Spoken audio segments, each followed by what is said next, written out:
예수님의 마지막 당부라는 제목으로 말씀을 전하겠습니다. 같이 합시다. 예수님의 마지막 당부. 우리가 학교 시절에 알퐁스 도데의 마지막 수업이라는 제목의 공부를 했습니다. 중고등학교 시절에 얼마나 뜻이 깊이 있는 그런 내용들을 많이 공부를 오래 했지만은 제목 자체가 마지막 수업, 그 마지막이라는 말 때문에 우리의 기억 속에 오래 남아 있습니다. 마지막이라는 그 말이 주는 의미 때문이지요. 그렇다면은 예수님께서 우리에게 주신 당부의 말씀들이 성경에만 해도 기록된 것만으로도 무수합니다. 마태복음부터 시작해서 마가, 누가, 요한 4개의 복음서에 예수님 말씀이 얼마나 많이 있습니까? 그 예수님 말씀을 또한 인용하거나 간접적으로 기록으로 남겨 우리에게 주어진 것이 그 다음에 사도행전을 비롯해서 로마서를 비롯해서 많은 글서자가 붙은 서신들, 그리고 요한계시록에 이르기까지 신약 성경만 해도 우리가 배우고 기억하고 실천해야 될 내용들이 무수히 많습니다. 그러나 그 중에서도 예수님께서 이 세상에서의 사역을 다 마치시고 2000년 전에 하늘로 승천하셨지요. 승천하시기 직전에 예수님께서 남기신 몇 가지 말씀이 있습니다. 이 몇 가지 말씀이 너무나 소중하기 때문에 4가지 복음서에는 공통적으로 다 기록이 되어 있습니다. 마태복음 28장 마지막 장 끝부분에, 마가복음 16장 끝부분에, 요한복음 20장 부분에, 그리고 누가복음 24장 마지막 부분에 예수님께서 우리에게 주시는 3가지 당부의 말씀이 있습니다. 물론 가지수를 따지면 여러 가지가 있지만은 여러분이 기억하기 쉽도록 그 중에서 3가지를 뽑아서 말씀을 드리려고 합니다. 예수님의 마지막 당부의 말씀이기 때문에 또 이 계절 자체가 예수님이 십자가에 죽으시고 부활하시고는 하늘나라로 승천하실 때까지 지금 며칠 더 있으면 교회 절기적으로 예수님이 하늘나라로 승천하시게 되는데, 그 기간에 예수님이 사랑하는 제자들에게 그리고 오늘의 우리들을 위하여서 남겨두신 당부의 말씀이 있다는 것입니다. 그 중에서 중요한 3가지를 뽑아서 말씀을 드리면, 첫째로 가서 복음을 전하라, 둘째로 성령을 받으라, 셋째로 비교하지 말라. 이 3가지를 가지고 오늘 말씀을 살피도록 하겠습니다.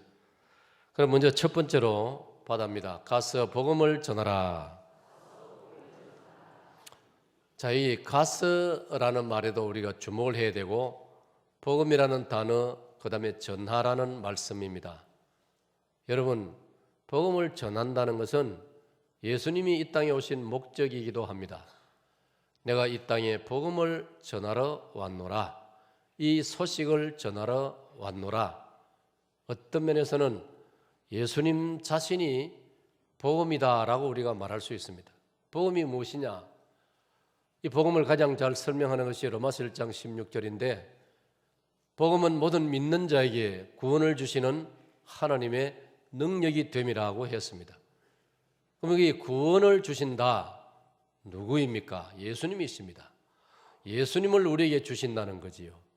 그 예수님이 이 땅에 오셔가지고 십자가에 피 흘려 죽으심으로 우리의 죄 문제가 해결되는 것입니다. 여러분, 그러므로 기독교 신앙은 제가 가끔 강조합니다. 기독교 신앙은 무슨 수양이나 사상이나 도덕이나 철학이 아닙니다. 기독교 신앙은 진리요 생명입니다. 아멘. 여러분, 우리가 한평생 살면서 생명을 추구해야 되지, 도덕이나 철학이나 사상이나 수양을 배우는 것으로 끝나서 되겠습니까? 생명을 우리는 추구해야 됩니다. 그 생명은 이 땅에서도 소중히 여김을 받아야 되는 생명이지만은 성경에서 말하는 생명은 궁극적으로 영원한 생명을 말하는 것입니다. 받습니다. 영원한 생명. 이 영원한 생명을 주려고 예수님이 이 땅에 오신 겁니다. 이걸 가장 압축적으로 가르치는 말씀이 그 유명한 요한복음 3장 16절입니다. 하나님이 세상을 다 같이요.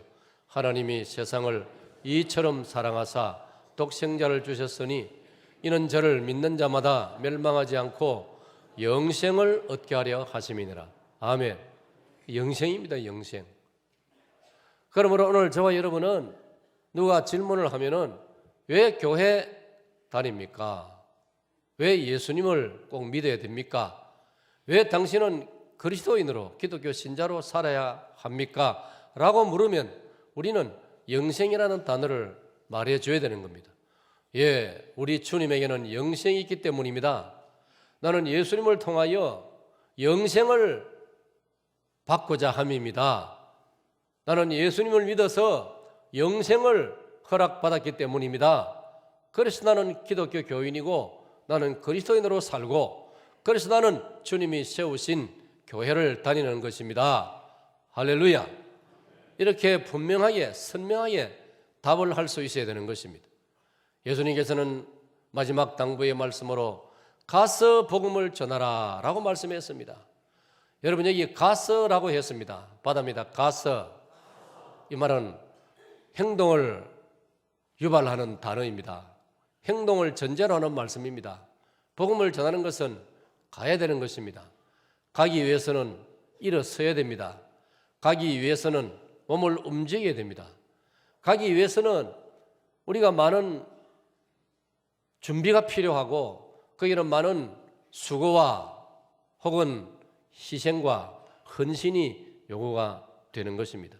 사랑하는 여러분, 우리가 같은 기독교 신자로 살면서 그저 나 혼자는 편안하게 별 모험 없이 수고나 희생도 없이 그저 편안하게 예배 생활하는 것만으로 내가 기독교 신앙생활을 다 했다.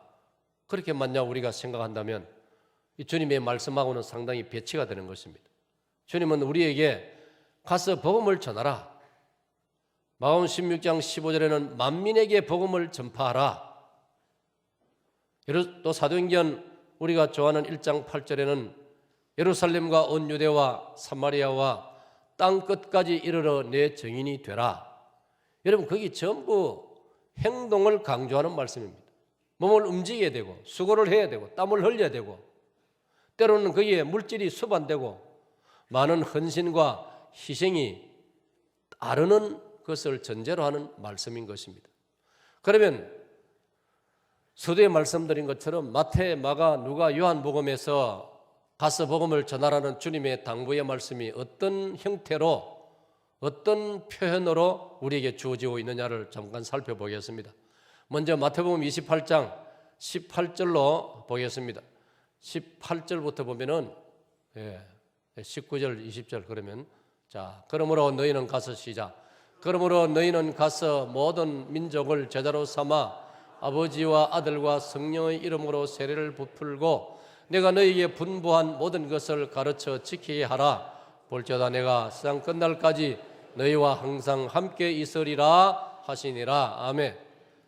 여러분 마태복음에서는 기록자 마태가 예수님의 마지막 당부를 이렇게 기록으로 남겼습니다. 그러므로 너희는 가서 모든 족속으로 제자를 삼아 라고 말씀했습니다. 여기도 가서라고 말씀했습니다. 너희는 가서 모든 족속에게로 가서 제자를 삼으라 라고 말씀했습니다. 그렇기 때문에 우리는 먼저 예수님의 당부의 말씀에서 이 행동을 전제로 하는 이것을 우리가 생각을 해야 됩니다. 우리는 복음을 전한다라고 하면은 얼마나 우리의 생각이 왜곡되어 있느냐 하면은 전하는 사람들, 전도를 혹 열심히 하는 사람들, 그리고 선교하는 선교사들 이렇게 국한시켜 버립니다. 그러나 성경의 말씀은 우리 모든 믿는 자에게 주시는 말씀입니다. 그렇기 때문에 오늘 저와 여러분은 예수님의 당부의 말씀을 오늘 배울 때에 전도와 선교에 대해서 거룩한 부담을 느껴야 됩니다. 의무를 느껴야 되는 것입니다. 이 마태의 28장 19절 20절 말씀을 우리에게 적용을 한다면 사실은 우리가 이 땅을 살아가면서 평생에 한 번은 외국에 가서 복음을 전해야 되는 것입니다. 모든 민족에게로, 전에 성경은 모든 족속에게로 가라고 했습니다. 우리가 거기 가서 선교사들처럼 아예 거주하면서 10년이고 20년이고 그렇게 복음을 전한다는 것은 어렵습니다. 제가 지난주일 말씀을 드렸지만은 이번에 선교 복음을 전하는 여행을 하면서 아프리카에서 20년, 30년의 세월을 보내고 있는 선교사님들을 쳐다볼 때 유럽의 한인교회를 설립해서 목회하면서 여러 가지 열악한 환경 가운데서 30년 이상을 그 자리를 지키는 목회자들을 보면서 저는 정말 감동했습니다. 머리가 숙여졌습니다. 제가 그래서 여러분들이 그런 표현을 썼지요. 저분들이야말로 대한독립군과 다를 바가 없다. 저는 중심으로 그런 고백을 했습니다. 사랑하는 여러분, 오늘 저와 여러분이 그분들처럼은 못할지라도 우리는 한 생을 살아가면서 어느 하나님이 허락하시는 기회가 오면은 예를 들어서 한 달 정도, 3개월이나 6개월이나 아니면 1년 정도를 우리가 선교지에 가서 우리도 복음을 위하여 무언가 함께 동력을 하고 봉사를 하고 수고를 하고 그 희생에 참여해야 될 의무가 주어져 있다는 것을 오늘 이런 본문을 다룰 때 한번 생각을 해야 되는 것입니다. 참된 진리에서 한창 멀어 있는 이슬람을 섬기는 그 사람들은 하자라는 이름이 있어가지고 평생에 한 번은 성지 순례를 필생의 의무로 생각하고 있습니다. 그래서 가끔 우리가 뉴스를 통해서 보지 않습니까? 사우디아라비아의 메카라는 그들이 말하는 성지 순례를 위해서 평생에 돈을 모아가지고 온 세계 각처의 이슬람 교도들이 거기로 찾아듭니다. 보통 해마다 200만 명에서 400만 명이 모여드는데 그 장소나 그 도시가 그 많은 숫자를 감당할 수가 없습니다. 그래서 해마다 연례 행사처럼 일어나는 게 사고가 일어납니다. 사람들끼리 밟히고 밀리고 쓰러지고 넘어지고 해가지고 매년 수백 명, 많을 때는 2,000명씩 압사사고, 사망사고가 일어납니다.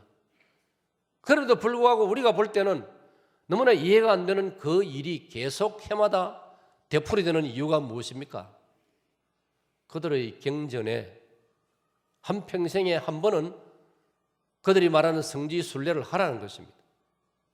여러분, 참된 진리와 거리가 먼 그들이 그토록 많은 희생을 지불하면서 그 가르침에 순종하려고 한다면 뿐만 아니라 우리가 중국과 인도 경계선에 있는 티베트를 우리가 생각할 때에 라마 불교를 숭배하는 그 교도들이 자기 평생에 티베트의 수도 라마에 있는 그 라사의 궁전을 그 라마 불교 성지를 찾아가려고 자기 집에서부터 출발해가지고 온몸으로 무릎에 헝겊을 대고 또 다리에도 거기에 헝겊을 대가지고 온몸으로 기어서 거기까지 도달하는 장면을 여러분 뉴스나 다큐멘터리 영상을 통해서 보셨을 것입니다.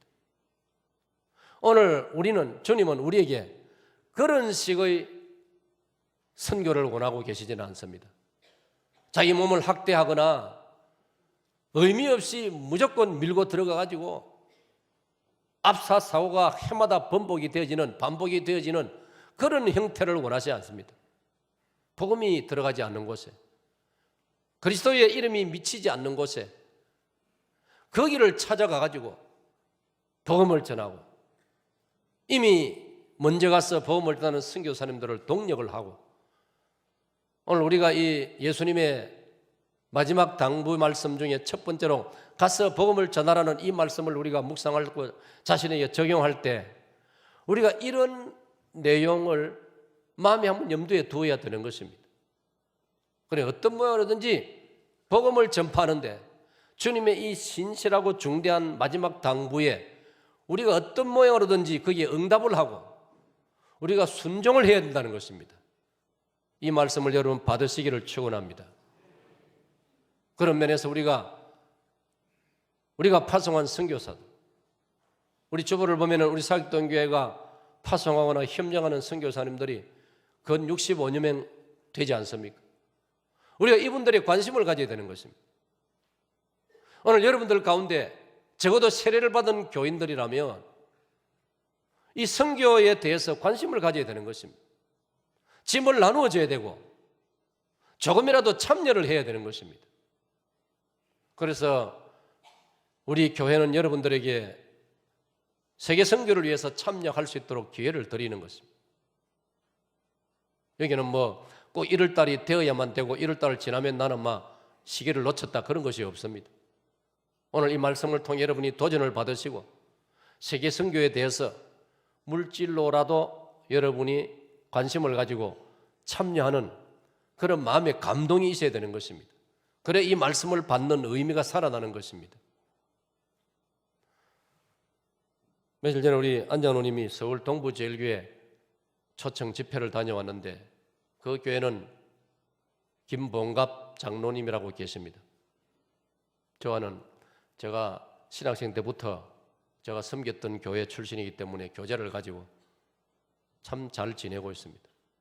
정말 저를 많이 사랑하고 아껴주는 장로님이십니다.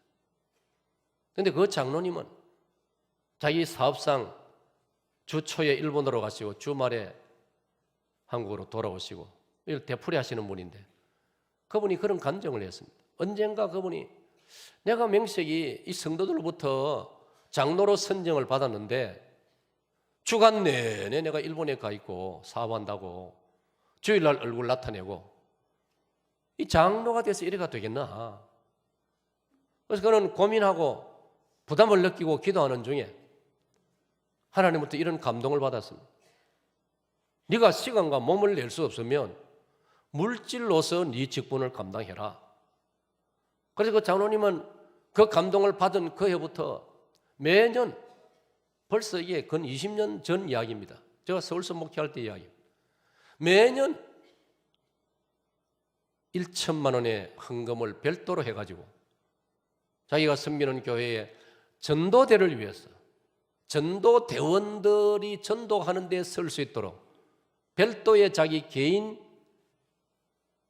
후원금으로 그렇게 참여를 한다는 그 소식을 들었을 때 정말 제 마음에 감동이 왔습니다. 오늘 주님은 저와 여러분에게 말씀하고 있습니다. 가서 복음을 전하라. 가야 되는 것입니다. 그래서 우리는 그런 말을 즐겼습니다. 내가 가지 않으면 보내라. 내가 갈 수 없으면 보내라는 겁니다. 적어도 우리는 내가 갈 수 없으면 보내는 일은 마땅히 해야 되는 것입니다. 그리고 어떤 면에서 저는 여러분들에게 도전합니다. 여러분들에게 제안을 합니다. 어느 정도로 중요한 그런 이제 시점이 지나고 나면은 자발적으로 단기 선교의 경험을 가질 수 있기를 저는 제안합니다. 오늘 우리 청년 가운데 한 명이 2년 동안 칠레를 중심으로 OM 선교회 단기 선교사로 파송되기 위해서 그동안 훈련을 받고 5월 달에 파송이 된다는 보고를 저에게 하면서 제가 기도를 해 주었습니다. 자신이 전적인 풀타임의 목회자가 된다거나 선교사가 되지 않더라도 내 일생에 어느 정도 시간을 쪼개가지고 내가 복음을 전하리라. 우리 이 청년이 기특한 것은 가급적이면 한국 선교사가 없는 곳에, 한국 사람이 없는 곳에, 그런 곳에 가는 것이 주님의 부르심에 더 잘 응답하는 것이 아닐까 감동이 돼가지고 그 칠레를 선택했다는 것입니다. 저는 안쓰러우면서도 마음 한켠에서 참 귀하다. 저 젊은 청년이 어쩌면 저런 용기가 있었을까 아름답게 보였습니다. 그래서 우리는 오늘 이 시대에 파송 선교사가 있고 자비랑 선교사가 있는데 오늘 적어도 자기의 한 생애를 이 땅에서 자기의 전문적인 직업이나 일터를 가지고 사신 분들은 교회를 의지하지 말고 자비랑 선교의 정신을 가지고 기꺼이 하나님의 부르심 앞에 응답할 수 있는 얼마의 기간이라도 하나님께 이 말씀에 순종하기 위해서 드릴 수 있는 그런 어떤 움직임, 그런 어떤 변화, 그런 감동이 우리 교회에 있어지기를 축원합니다. 마가복음은 어떻게 말하고 있습니까? 마가복음 16장 15절은 우리에게 이렇게 도전하고 있습니다. 마가복음 16장 15절 다 같이요. 또 이르시되 너희는 온 천하에 다니며 만민에게 복음을 전파하라 라고 말씀했습니다. 온 천하에 다니며 만민에게 복음을 전파하라. 사랑하는 여러분, 어떤 모양으로든지 정말 우리가 움직여야 됩니다. 애를 써야 됩니다. 관심을 가져야 되고 참여를 해야 됩니다. 주님의 첫 번째 당부인 가서 복음을 전하라는 이 말씀에 우리가 선교의 역사 기록을 읽어보면요, 벌써 수백 년 전에 어떤 사람은 그린란드 섬을 찾아갔습니다. 아이슬란드 섬을 찾아갔습니다. 태평양에 야만족이 살고 있는, 심지어 식인종이 살고 있는 태평양에 이름 없는 섬들을 찾아갔습니다. 왜 그들만 그런 희생을 해야 됩니까? 왜 그들만 그런 헌신을 해야 됩니까? 오늘 사랑하는 여러분, 우리들도 이 큰 그림에 어떤 모양이든지 참여를 해야 되는 것입니다. 지난주일 밤에 전성진 선교사님을 잠깐 소개했습니다. 우리 교회 교육자, 부교육자 출신으로서 제가 정말 전성진 선교사를 생각하면 감동이 옵니다. 여러분 다 아시다시피 그는 부교육자 시절에 그의 인간적인 신실함을 우리가 지켜보았습니다. 그리고 아주 내공이 쌓인 실력이 있는 모습을 우리가 지켜보았습니다. 저는 담임 목사로서 선배로서 저런 인품도 잘 갖추어지고 기본 실력이 탄탄히 갖추어진 저런 친구, 우리 교단 안에 좋은 교회를 때가 되면 내가 소개해서 목회를 소식껏 하도록 관심을 가져야 되겠다.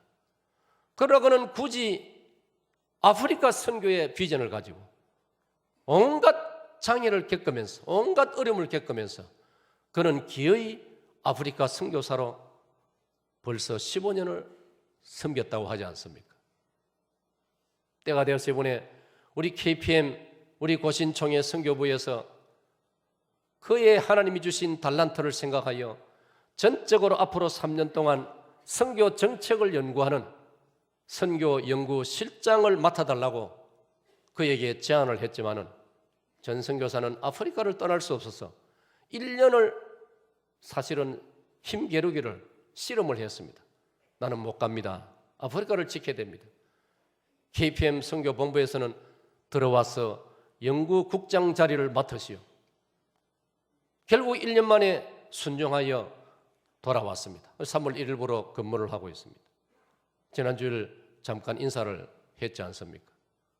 사랑하는 여러분, 그 열악한 곳을 오히려 지키고 떠나고 싶지 않아가지고, 그래서 그는 다시 아프리카로 돌아가려는 강력한 의지를 가지고 그는 우리 앞에 그렇게 표현했습니다. 자기는 아프리카 선교 현지에서 한국으로 파송받은 선교사라고 그렇게 말을 했지 않습니까?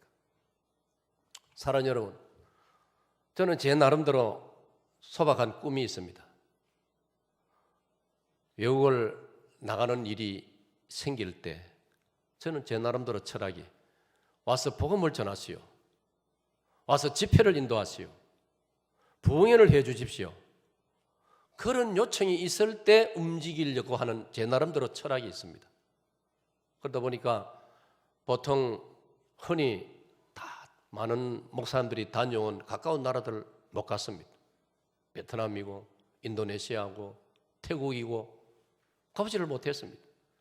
왜? 거기서 구체적으로 복음을 전하러 오라는 초청을 받지 못했기 때문에 저는 그런 분명한 목적 없이는 별로 움직일 마음이 없습니다. 사랑하는 여러분, 오늘 저와 여러분, 제가 지난 주간에 잠깐 언급을 했습니다. 유럽 사람들의 삶의 철학을 제가 보았습니다. 유럽 사람들의 삶의 목표를 보았습니다. 이미 기독교 신앙이 많이 퇴색해버린 유럽 사람들은 꿈을 이야기한다면 그들은 남은 여생을 미지의 세계, 알려지지 않은 나라들, 아니면 유럽은 대부분 습기가 많고 추운 나라이기 때문에 따뜻한 나라를 찾아가지고 겨울을 지나고 거기서 편안히 사는 것, 많은 유럽 사람들이 그게 꿈이었습니다. 우리가 복음이라는 이 복음의 가치관 위에서 그런 상황을 분석해 볼 때 사람들의 꿈이라는 게 얼마나 허망한 것이냐. 성경은 우리에게 그런 꿈을 이야기하는 게 아니고 온 천하에 다니며 만민에게 복음을 전파하라고 주님은 우리에게 당부의 말씀을 주셨다는 것입니다. 그러면 오늘 사랑하는 여러분, 어떤 모양으로든지 우리도 주님의 이 당부의 말씀 앞에, 이 선교의 전도에 가서 복음을 전하라는 이 부르심 앞에 어떤 모양으로든지 응답할 수 있는 여러분이 되시기를 축원합니다. 그럼 누가복음은 어떻게 말하고 있느냐? 자, 누가복음에서 예수님의 당부의 말씀을 24장 마지막 장 44절로 48절까지를 보였습니다. 여러분 다 같이 한번 읽어주세요. 시작.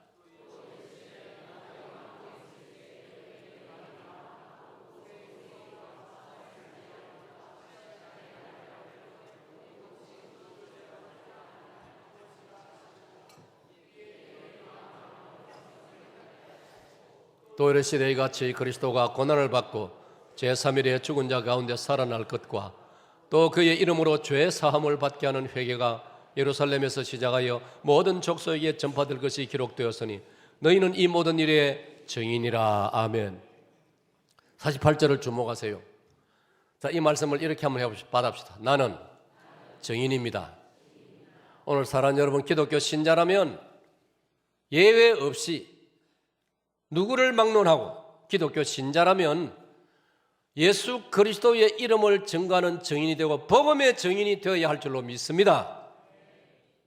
여러분 너무 편하게 생각하지 마세요. 너무 쉽게 생각하지 마세요. 우리 기독교가 성경이 행위의 구원을 가르치지 않고 은혜의 구원을 가르침으로 말미암아 예수님이 십자가에서 다 이루어 놓으셨고 우리는 그 예수님을 믿기만 하면 된다고 하니까 어쩌면 너무 소극적이고 너무 편안하게 너무 쉽게 신앙생활 하고 싶어하는 그런 분위기가 없지를 않습니다. 그러나 성경을 한 번 더 생각해 보면요, 꼭 그렇지만은 않습니다. 구원은 하나님의 은혜로 받았지만은 정말 하나님의 은혜를 깊이 생각하는 신자라면 기꺼이 십자가를 져야 되고 기꺼이 주님이 맡기신 사명을 내 온몸으로 감당하려고 몸부림치는 것이 그게 정상적인 것이라는 겁니다. 그게 정말 은혜 받은 신자의 외적인 증거라는 것입니다. 이런 은혜가 여러분이 있으시기를 바랍니다. 증인 노릇을 여러분 잘하면요 내 믿음이 강해지는 것입니다. 여러분 그렇지 않습니까? 우리가 어떤 사건, 어떤 상황에 대해서 내가 판사, 검사, 변호사 그리고 많은 방청객들 이런저런 또 적대관계에 있는 사람들 앞에서 내가 어떤 사건에 대해서 어떤 사람에 대해서 증인 노릇을 해주다 보면요 그게 보통 어려운 문제가 아니지만은 그걸 정말 소신을 가지고 하다 보면 내가 강한 사람이 되어지는 것입니다. 나중에는 뭐 어떤 면에서 검사하고도 맞설 수 있고 변호사에게도 맞설 수 있고 어떤 면에서는 판사에게도 당당할 수 있는 강한 사람이 되어지는 것입니다. 그게 증인인 것입니다. 그래서 증인이란 말을 히랍 사람들은 순교자라는 말하고 같은 뜻으로 쓰고 있는 것입니다. 순교할 수 있는 사람까지 되어진다는 것입니다. 주님은 누가복음을 통해서 복음을 전하라는 것을 그렇게 말씀하고 있습니다. 요한복음 21장을 보면은 이렇게 가르치고 있습니다. 요한복음 21장 15절로 21절까지 같이 한번 읽읍시다. 그들이 조반 먹은 후에 예수께서 시몬 베드로에게 이르시되 요한의 아들 시몬아 내가 이 사람들보다 나를 더 사랑하느냐 하시니 이르되 주님 그러하나이다. 내가 주를 사랑한 줄 주님께서 아시나이다. 이르시되 내 어린 양을 먹이라 하시고 또 두 번째 이르시되 요한의 아들 시몬아 네가 나를 사랑하느냐 하시니 이르되 주님 그러하나이다. 내가 주님을 사랑한 줄을 주님께서 아시나이다. 이르시되 내 양을 치라 하시고 세 번째 이르시되 요한의 아들 시몬아 네가 나를 사랑하느냐 하시니 주께서 세 번째 네가 나를 사랑하느냐 하시므로 베드로가 근심하여 이르되 주님 모든 것을 아시오매 내가 주님을 사랑하는 줄을 주님께서 아시나이다. 예수께서 이르시되 내 양을 먹이라. 내가 진실로 네게 이르노니 네가 젊어서는 스스로 띠뛰고 원하는 곳으로 다녔거니와 늙어서는 내 팔을 벌리리니 남이 네게 띠띠우고 원하지 않는 곳으로 데려가리라. 거기까지 말합니다. 이 요한복음에서는 뭘 말하고 있느냐면 요한복음 21장 끝에서는 복음을 전한다는 말을 어떻게 설명하느냐면은 어린 양을 먹이라는 말씀으로 우리에게 다가오고 있습니다. 사랑하는 여러분, 그러면 우리가 많은 경우에 복음을 전한다는 것을 어떻게 이해하고 있습니까? 사람들에게 전도지 한 장 나누어 주고 아니면 사람들에게 우리 예수님 믿읍시다. 그건 상당히 그거는 괜찮은 수준입니다. 그런데 어떤 경우는 교회 한번 갑시다. 그렇게 전도에 참여하는 사람도 이 시대에 많지는 않습니다. 그러나 오늘 저 요한복음 21장 15절로 18절의 말씀을 가지고 생각하면은 우리가 전도를 복음을 전하는 것을 예수님 당부의 말씀 가서 복음을 전하는 이 말씀은 전도지 한 장 이렇게 던져주는 것으로 교회 갑시다 한마디 하는 것으로 다 된 게 아니라 이 말이에요. 예수님이 원하시는 것은 그런 사람을 복음을 전해서 그들을 교회에 데리고 와서 복음을 듣게 하고 이제 다가옵니다. 5월 20일경 우리 새생명 축제를 하는데 금년에도 어김없이 우리가 손님들을 초청하고 그들에게 금요일 저녁에는 우리 안장로님이 토요일은 제가 맡아서 복음을 전할 것입니다. 거기까지 하는 것도 귀한 일입니다. 그런데 예수님 바라시는 것은 그 정도로 만족하게 생각하지 말고 네가 전도하여 교회에 나오고 복음을 듣고 예수님을 믿기로 결심한 사람이 있으면 그를 먹이라는 것입니다. 그를 예수님의 어린 양으로 키우라는 것입니다. 내 양을 먹이라, 내 양을 치라 라고 말씀했습니다. 오늘 저와 여러분 전도와 선교를 이야기할 때 이 단계까지 나가야 되는 것입니다. 이 은혜가 있으시기를 축원합니다. 사랑하는 여러분, 오늘 여러분들은 어떻습니까?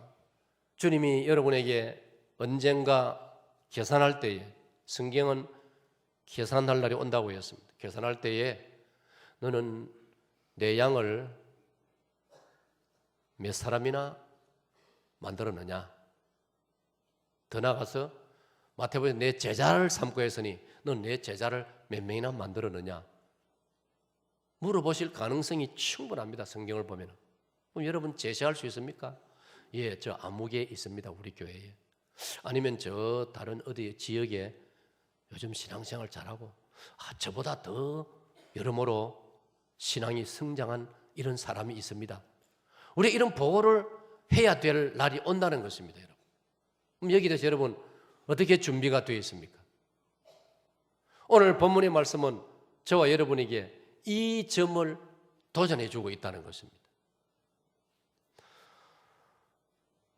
새생명 축제, 흔히 과거로 말하면 총동원 전도 주일 이런 거 할 때에 여러분도 상당히 숙제로 느낄 것입니다. 그러나 어떤 면에서 여러분들은 데리고 올 수 있는 대상자가 많습니다. 왜? 여러분 이 사회 속에 살기 때문에. 불신자지만은 또 여러분들이 관계를 맺고 연락을 하면서 사는 사람들이 많기 때문에. 근데 우리 목사들은 참 힘듭니다. 새생명 축제 같은 거 할 때에 가장 전도를 못하는 사람이 누구냐? 통계적으로 담임 목사라고 합니다. 어떻습니까? 기분이 좋지요? 담임 목사가 제일 못하는 사람이 있으니까. 그런데 담임 목사는 불신자 아는 사람 별로 없다 이 말이에요. 여러분들만 상대하고 사니까 전도 대상자를 찾기가 참으로 힘들어요. 그런데 하나님 은혜로 저는 많이는 못했지만 확실히 전도를 했습니다. 예수님 말씀대로 예수님의 어린 양으로, 예수님의 제자로 뭐 다 놓아두고 몇 가지만 예를 들면 서울시민교회를 목회할 때 대순진리에 빠져있는 한 가정을 전도할 기회가 생겼습니다. 참 마음에 부담이 생겼습니다. 그냥 불신자도 그러는데 대순진리에 깊이 빠진 가정이다. 기도를 좀 많이 하고 성경에 예수님께서도 둘씩 가라 했기 때문에 우리 교회 그 당시 교회의 선임 장로님 아주 기도를 많이 하고 상당히 이 배심이 있는 배짱이 있는 그런 우리 장로님이 계십니다. 그 장로님 모시고 갔습니다. 놀랍게도 시킨 대로 다 하는 거예요. 그 부부가 예배를 마치고 다음 주일 교회 예배 드리러 오시겠습니까? 예, 가겠습니다. 설치해 놓은 거 이거 다 우리가 걷어가도 되겠습니까? 예, 그리 하십시오. 이렇게만 되면 얼마나 좋겠습니까? 그죠? 놀랍게도 그런 하나님이 은혜를 주시니까 여러분 그 부부가 세월이 흘러가지고 세례받고 지금은 구리에 개척된 우리 시민교회에 윤범진 장로며 부인은 김숙희 권사입니다. 또 한 가정을 소개받았습니다. 성수동에서 태영 자동차 정비회사를 하는 장태규 안명이라는 부부를 만나게 되었습니다. 그때만 해도 그 공장이 좀 소규모고 열악했습니다. 아주 그 공장에 그 정비 공장의 특유의 공기 냄새 처음 제가 가보니까 아주 참 간단한 것이 아니었습니다. 그 속에 사무보는 조그만 방 안에서 그 부부를 만났습니다.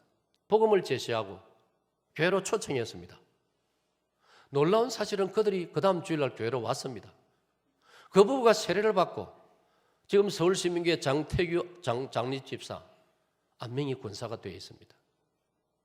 사랑하는 여러분, 오늘 예수님은 우리에게 복음을 전하라 하시면서 그 상대를 나의 어린 양으로 만들고 나의 제자로 만들어라. 그 어린 양을 먹이라. 그 어린 양이 세례까지 받도록 하라. 그 어린 양이 온전한 사람이 되도록 도와주어라. 우리 저기 나와 있지 않습니까? 각 사람을 그리스도 안에서 완전한 자로 세우는 교회. 또 우리 사익동에 와서 어느 날 불교에 심취해 있는 불교 동네 지구 청년의 핵심 멤버로 활동하는 장상수 양난 부부를 만나게 되었습니다. 소개를 받았습니다. 그들에게 단순하게 복음을 전했습니다.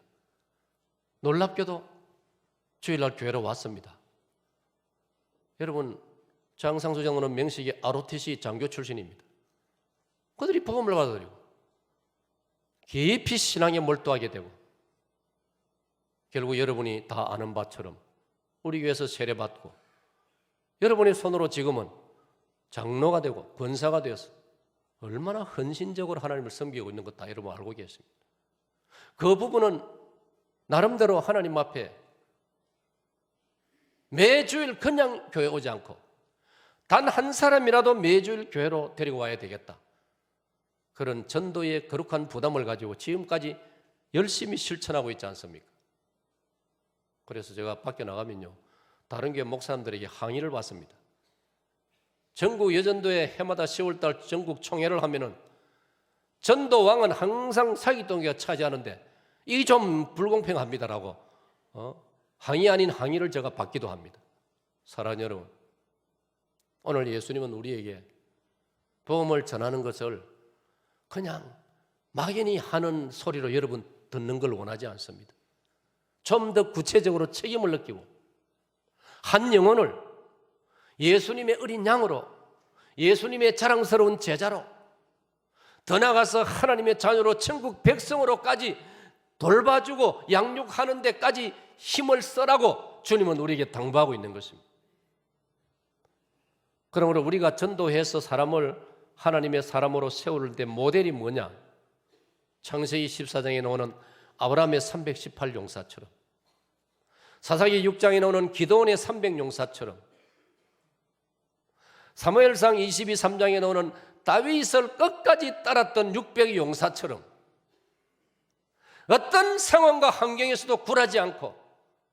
자기들의 부름받은 자리를 굳게 지키던 아브라함의 318용사, 절대 부족한 숫자로 그 연합군을 쳐 물리치고 빼앗겼던 포로 잡혀갔던 소돔 고모라 사람들을 데리고 오는 그 318용사, 미대한 13만 군대를 물리치고 승리의 노래를 부르던 기드온의 300용사, 사울왕이 다윗을 잡아 죽이려고 10년 동안 다윗을 추적하고 다닐 때도 때로는 배고프고 잠잘 곳도 없고 쫓겨다니면서도 자기들의 지휘관 다윗을 떠나지 않고 끝까지 다윗을 지켜주던 600용사, 그들이 결국은 통일 이스라엘을 만드는 주축이 되었던 것 아닙니까?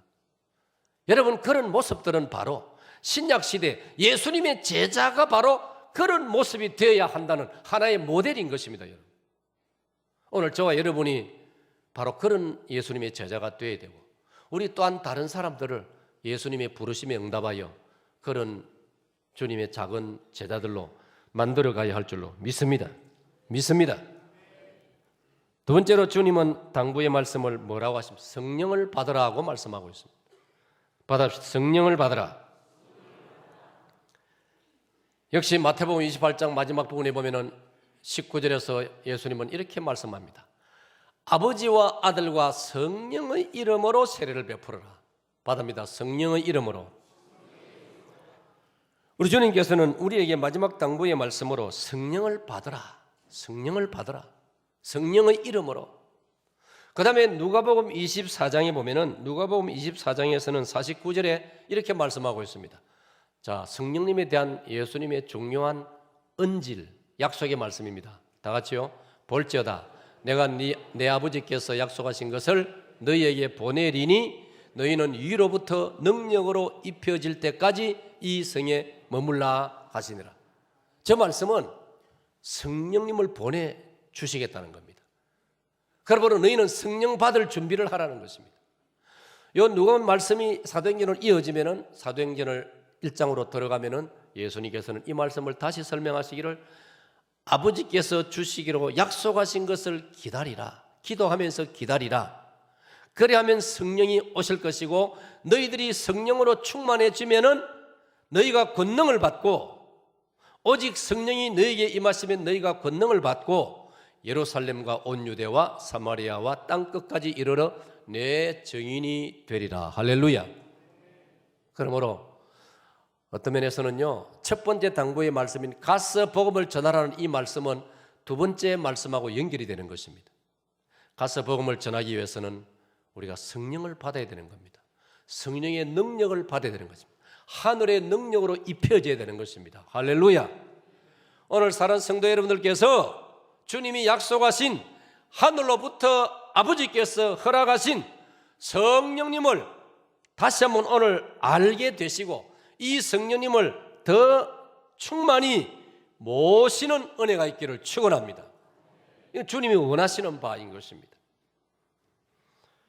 그러면 우리는 성령님의 대표적인 두 가지 큰 일을 참고로 아는 게 좋습니다. 성령님은 첫째로 우리에게 구원을 적용시켜 줍니다. 자, 받아봅시다. 구원의 적용.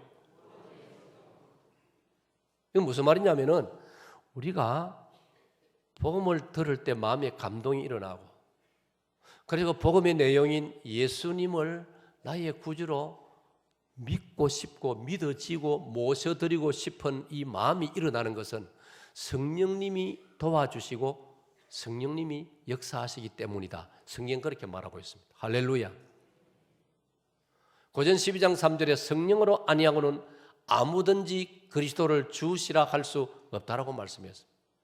에베소 2장 8절에 너희가 그 은혜로 말미암아 믿음으로 구원을 얻었나니 이것이 너희에게서 난 것이 아니요 하나님의 선물이라고 했습니다.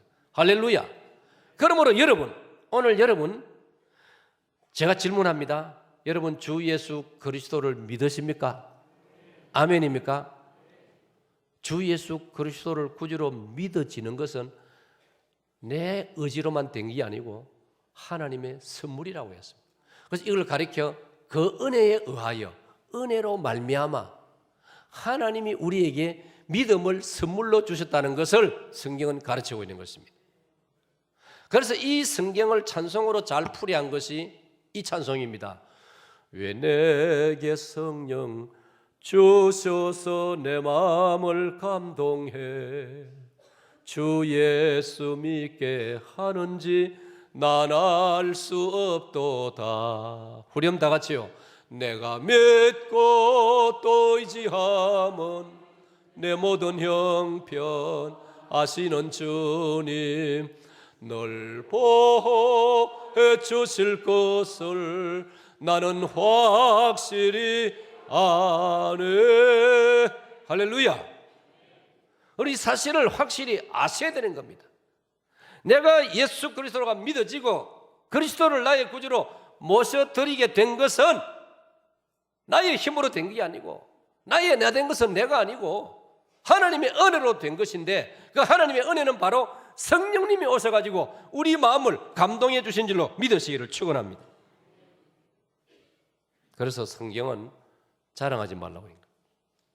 나의 나 된 것을 자랑하지 말라. 전적으로 하나님의 은혜였습니다. 하나님 덕분입니다. 우리가 사람끼리 인사할 때도 그런 덕담을 하지 않습니까? 덕분입니다. 선생님 덕분입니다. 장로님 덕분입니다. 성도님 덕분입니다. 아무개 덕분입니다. 우리의 구원 성령님의 도우심으로 말미암아 하나님의 사랑으로 믿어지고 구원받은 줄로 믿으시기를 축원합니다. 성령님 하시는 또 한 가지 큰 일이 뭐냐면 성령님은 능력으로 우리에게 충만히 임하십니다. 그건 뭐냐면 능력 있는 신앙생활을 하라고. 사랑하는 여러분, 그래서 너희가 권능을 받고 사도행전 1장 8절에 그랬지 않습니까? 권능을 받고 또 아까 누가복음 24장 49절에서는 하늘로서 능력이 입히울 때까지라고 했습니다. 사랑하는 여러분, 받아봅시다. 기독교는 복음은 능력입니다. 여러분 이걸 이해하시고 그리고 믿으시기를 바랍니다. 우리 기독교는 복음은요 단순한 무슨 철학이나 사상이나 도덕이나 수양 정도가 아닙니다. 혹시 여러분 가운데 아이고 수양 삼아 아이고 사람 안 좋나 도덕 삼아 철학 기독교가 안 좋나 그렇게 출발하셨더라도 여러분들은 기도하셔야 됩니다. 주님, 제가 하나님을 인격적으로 알게 하시고 인격적으로 제가 인정하게 하시고 인격적으로 모셔드리게 하옵소서. 할렐루야. 우리 신앙은 능력입니다. 그래서 제가 지난주에 설교할 때 인용했지 않습니까? 고린도전서 4장 20절에 하나님의 나라는 말에 있지 아니하고 능력에 있습니다. 할렐루야. 그런데 이 능력은 다른 능력이 아닙니다. 이 능력 할 때 혹시 여러분들 오해하지 마세요. 한국교회에 이런 오해가 있습니다. 성령을 이야기하고 능력을 이야기하면 한국교회 성도들 가운데는 심지어 목회자들 가운데서도 무슨 어떤 신비한 그런 쪽으로 생각을 합니다. 무슨 신유, 무슨 기적, 방언. 우리 성경에 그런 것이 일정한 부분이 있습니다. 그러나 이 성경을 자세히 우리가 묵상하면은 여기서 말하는 성령의 능력은 복음을 전하기 위한 능력인 줄로 믿으시기를 바랍니다. 복음의 능력인 것입니다. 복음을 잘 전하고 복음을 잘 전하는 교회가 되기 위해서 하나님께서는 저와 여러분에게 능력을 주셔서 그 능력을 가지고 교회를 섬기고 복음을 전하도록 하나님은 원하고 계시는 것입니다. 이걸 성경에는 은사라고 말씀합니다. 하나님 우리 각자에게 은사를 주시는 줄로 믿으시기를 바랍니다.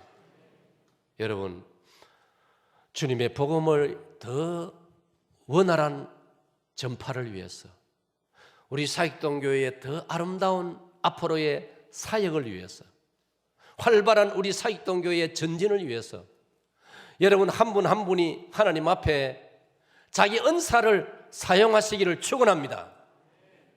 은사라는 말을 다른 말로 말하면 쉬운 말로 말하면 재주입니다. 재주, 능력, 소질, 재능. 여러분 중에 그렇게 말할 아이고 목사님 나는 죽었다 깨어나도 아무 은사가 없습니다. 그렇게 말하면 하나님이 섭섭하게 생각하십니다. 여러분 속담에 무슨 말이 있습니까? 군뱅이도 무슨 재주 있다고요? 구르는 재주가 있다고. 군뱅이도 구르는 재주가 있는데 사람이 그래 재주 없는 사람이 누가 있겠습니까? 물론 사람마다 재주는 다양합니다. 그러나 사람마다 어떤 재주가 은사가 있다 이 말이에요. 저는 이 인문 분야 쪽에 은사를 가지고 지금까지 자라고 공부하고 살았기 때문에 저는 이 공학 쪽으로, 자연 계열 중에 공학 쪽으로 뛰어난 사람 보면 탐복을 합니다. 자동차를 운전할 때마다 저는 은혜를 받습니다. 이야, 이 차가 어떻게 굴러가나?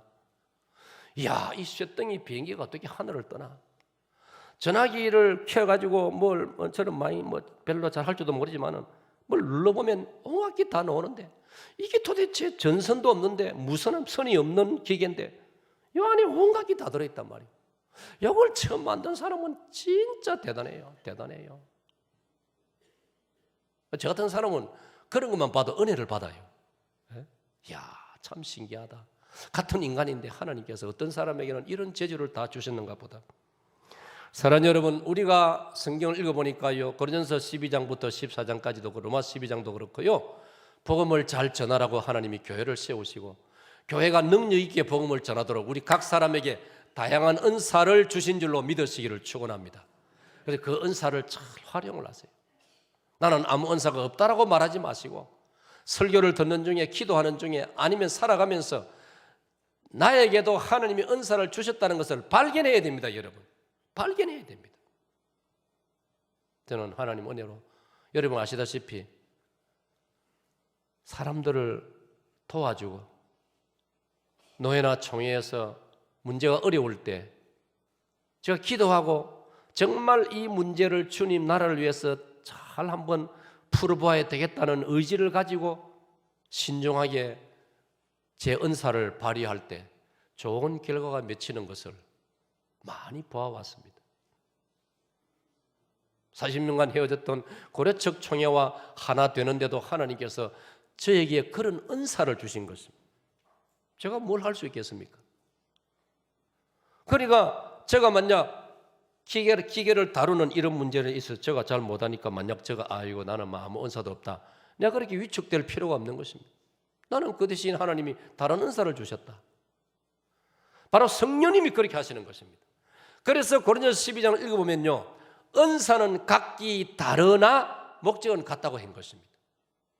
그러므로 우리는 다양한 은사를 서로 존중해 줘야 되고, 이 모든 은사들을 목적이 뭐냐, 목표가 뭐냐, 복음을 전하고 교회를 아름답게 섬기는데 활용을 해야 되는 것입니다. 이 은혜가 있으시기를 축원합니다. 축원합니다.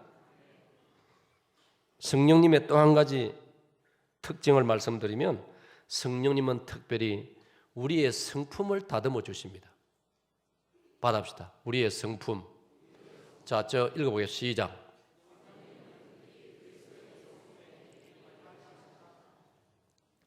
성령님은 우리의 성품에 깊이 관여하십니다. 사랑하는 여러분, 아까 조금 제가 언급을 해드리는데 조금 염려스러운 목회자들이나 염려스러운 한국교회의 교인들 유형 가운데는 성령님 하면 그만 무슨 어떤 특별한 무슨 이상한 모습, 어떤 그런 사람들에게 호기심을 끄는 그런 쪽으로 성령을 이해하는 분들이 많이 있었습니다. 그러나 그건 상당히 왜곡되고 잘못된 부분이 있습니다. 성경을 보면요, 성령님이 하시는 것을 아까 말씀드린 대로 성령님은 우리에게 믿음을 불러일으켜서 구원을 적용하시고 교회를 복음 전파를 잘 도울 수 있도록 각 사람에게 아름다운 은사를, 재주와 재능을 주셨고, 그 다음 한 가지는 뭐냐, 성령님이 관심을 가지는 것은 우리의 성품을 변화시키는 것입니다. 할렐루야. 성령님의 관심이 거기에 많습니다. 여러분. 그럼 저와 여러분이 성품의 변화가 있어야 됩니다.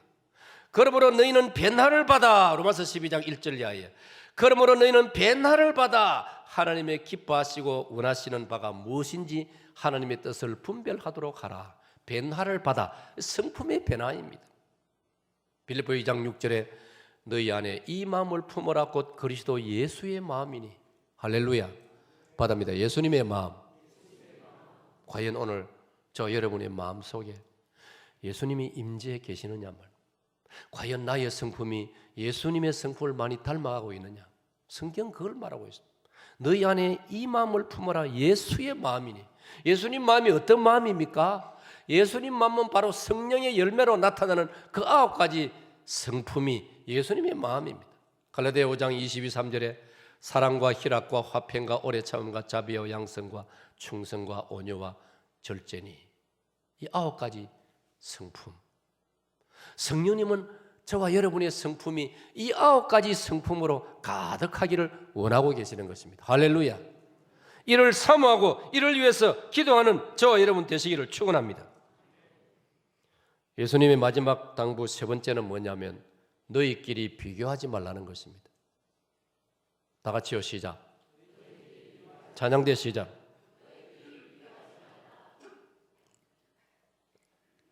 여러분, 우리가 인생을 살아가면서 누구나 말할 것 없이 얼마나 비교 의식에 사로잡혀 있습니까? 비교 의식에서 헤어나오지 못합니다.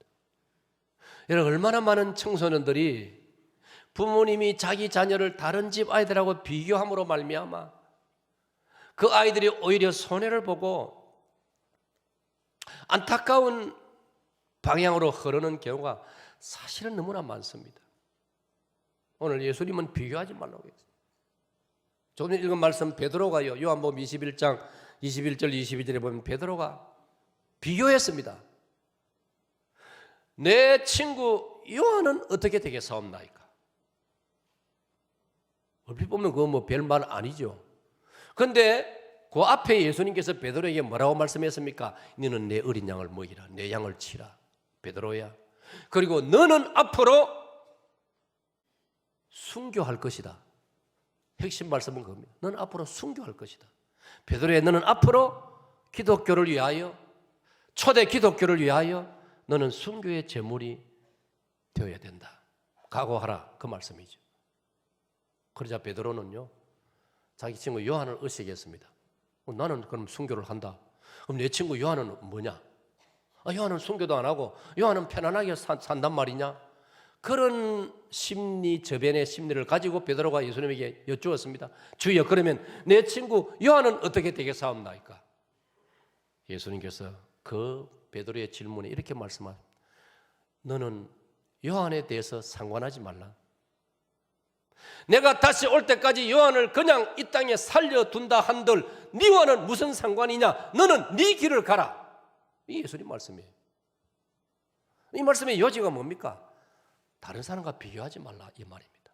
나는 나의 길을 가면 되는 것입니다. 나는 나의 삶을 살면 되는 것입니다. 나는 나의 가정 살림을 살면 되는 겁니다. 오늘 사는 여러분, 많은 사람들이 평생 주변과 이웃과 동창생과 비교하다가 인생을 마치는 사람들이 얼마나 많습니까, 여러분? 나의 길을 가야 되는 것입니다. 받읍시다. 나의 길. 나의 사명에 집중해야 되는 겁니다. 받읍시다. 나의 사명. 그 인간적으로 화려하든 아무도 몰라주든 하나님 보고 계시지 않습니까, 여러분? 그게 성경입니다. 죄송합니다. 제 동기생 한 명, 한평생 불행하게 목회하다가 끝난 동기생이 있습니다. 그런 기쁨이 없었습니다. 그런 늘 불만이었습니다. 왜 나에게는 인간적으로 좀 그럴듯한 교회를 하나님 안 맡겨주시느냐?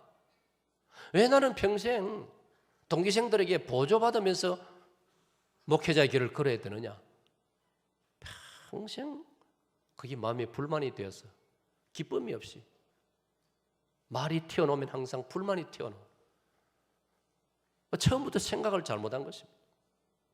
자기는 신학교 다닐 때부터 자기는 교단에서 큰 교회를 목회해야 된다라고 큰 소리 쳤습니다. 여러분, 그런 모습이나 오늘 본문에서 베드로의 모습이나 다를 바가 없는 것입니다. 나의 길을 가야 됩니다. 사랑하는 여러분, 비교하지 마세요. 비교하는 것은 두 가지 문제가 있습니다. 비교하는 것은 하나님의 주권을 침해하는 것입니다. 하나님이 나를 한국 사람으로 태어나게 했으면 한국 사람으로서의 자부심을 가지고 살아가면 되는 것입니다. 내가 한국 사람으로 이미 태어나는데도 불구하고 나는 왜 코가 납작하냐? 왜 나는 납작코냐? 나는 왜 눈알이 새카맣냐? 좀 저 새파란 눈을 안 가지고 나는 저 독일 사람처럼 미국 사람처럼 좀 키가 월등하게 크지 못하고 왜 이러느냐? 그 생각하면 무슨 소용이 있습니까? 그래 한다고 바뀌어집니까? 그런 때문에 한국 사람으로서의 자부심을 가지면 되는 겁니다. 한국 사람으로서의 장점이 얼마나 많습니까? 할렐루야. 감동 안 됩니까? 할렐루야. 한국 사람으로서의 자부심이 얼마나 세계 보면 많습니까, 여러분? 한국 사람으로서의 길을 가면 되는 거예요. 네? 한국 사람으로서의 길을 가라는 거죠. 그러니까 남과 비교하면 하나님께서 나를 한국 사람으로 태어나게 하셨고 또 하나님께서 나에게 이런 직분을 주시고 이런 책임을 주셨기 때문에 참새 한 마리가 떨어지는 것도 하나님이 허락하신다면 하나님의 주권을 인정해야 되는 것입니다. 자꾸 남과 비교하는 것은요, 하나님의 주권을 침해하는 게 됩니다. 사랑하는 성도 여러분, 여성 여러분, 여러분의 부군을 이웃집 아저씨하고 비교하지 마세요. 사랑하는 여성 여러분, 여러분의 남편을 뭐라 해야 되나? 내가 말을 잘못했나? 남편 여러분들, 저 텔레비전에 나오는 아가씨하고 여러분 아내를 비교하지 마세요. 네? 제가 결혼식 주례를 어제로서 471회 했습니다. 안 놀랍니까? 어느 목사님 붙들고 물어보세요. 그래 한 목사가 있는지. 근데 내가 결혼 주례할 때마다 내 앞에 서 있는 신부를 보면요, 미스 코리아 아닌 사람 하나도 없어요. 그런데 시간이 지나서요, 드레스 다 벗고요, 일상으로 돌아오면 똑같더라고요. 예? 그리고 우리 남자들도요, 자기 아내를 다른 데 비교하면 안 됩니다. 받아봅시다. 내 사람이, 왜 말하면 안 따라합니까? 받아봅시다. 내 사람이 최고다. 할렐루야. 그래서 제가 백낙준 박사 이야기도 했지 않습니까?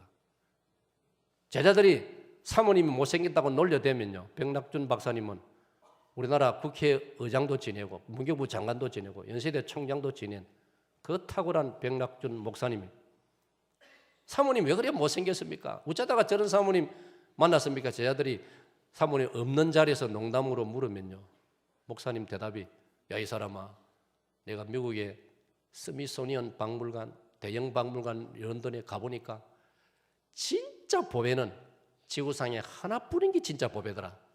내 아내는 지구상에 하나뿐이기 때문에 얼마나 귀한지 모른다. 할렐루야. 나온 김에 한마디 더 하겠습니다. 어제 저녁 결혼 주례를 마쳐 식사하는데 서울과 하얏트 호텔인데 나하고 우리 집사람하고 테이블이 뚝 떨어져 있어요. 내가 밥을 좀 먹다가 중간에 찾아갔어요. 우리 교인들하고 앉아 있는데 내가 바로 그 자리에서 말을 했어요. 당신 보고 싶어 내가 왔다고. 그러니까 본인도 기뻐하고, 정 권사님 들었죠? 정임숙 권사님하고 우리 교인들도 얼마나 기뻐하는지. 그 순간에는 내가 분명히 그 마음으로 갔습니다. 보고 싶어서 갔습니다. 말인 따는 그래 해야 안 되겠습니까? 그래 하다 보면 또 마음도 그리 간다 아닙니까, 여러분? 사랑하는 여러분, 남과 비교하면요, 두 번째로 자기에게 손해입니다. 비교한다고 상황이 바뀌어집니까? 자꾸 비교의식 속에 살면요, 자기 인격이 파괴가 됩니다. 자기 인생이 황폐화되어집니다. 그러므로 우리는 비교하지 말고 주님이 내게 주신 지금 이 은혜로, 이 은혜만으로도 감사하게 생각하고, 저는 요즘 많이 쓰는 단어가 과분하다. 하나님 은혜가 과분하다. 받아봅시다. 하나님 은혜가 과분합니다. 내한테는 분수에 넘친다 이 말입니다. 정말 저는 그런 고백을 저도 모르게 좀 많이 합니다. 이게 우리의 고백이 되어야 안 되겠습니까? 말씀을 맺습니다. 오늘 주님께서는 저와 여러분에게 마지막 당부를 부활하시고 난 다음 하늘로 승천하시기 직전에 40일간 계시면서 마지막 당부의 말씀을 주셨습니다. 복습하겠습니다. 받아봅시다. 가서 복음을 전하라. 성령을 받아라. 비교하지 말라. 할렐루야.